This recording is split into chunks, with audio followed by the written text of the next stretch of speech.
زیادہ مال و دولت اکثر فتنوں کا سبب بنتا ہے۔ جو شخص دولت دینے میں بخیل ہو وہ اپنی عزت دینے میں سب سے زیادہ سخی ہوتا ہے۔ قناعت ہی سب سے بڑی دولت ہے۔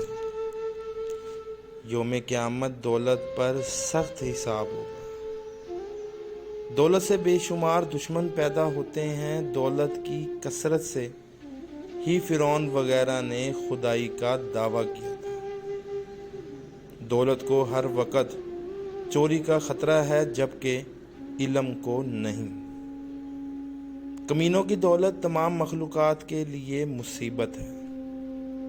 دولت مندی کی مستی سے خدا کی پناہ مانگو۔ یہ ایسی لمبی مستی ہے کہ اس سے بہت دیر میں ہوش آتا ہے۔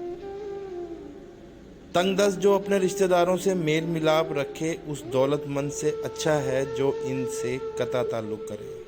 تمہاری دولت میں سے تمہارا حصہ تو صرف اتنا ہی ہے جسے تم نے آخرت کے لیے بھیج دیا، اور جسے دنیا میں چھوڑ دیا وہ تمہارے وارثوں کی دولت ہے۔ تنگ دستی اس دولت مندی سے اچھی ہے جس سے انسان گناہ اور خرابی میں مبتلا ہو کر ذلیل اور رسوا ہو۔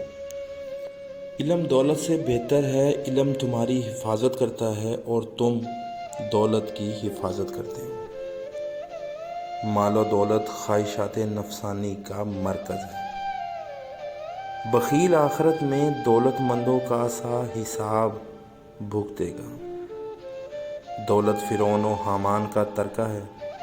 دولت خرچ کرنے سے کم ہوتی ہے اور علم ترقی کرتا ہے۔ یہ نہ دیکھو کہ بات کس نے کہی، یہ دیکھو کہ بات جو کہی گئی وہ کیسی ہے۔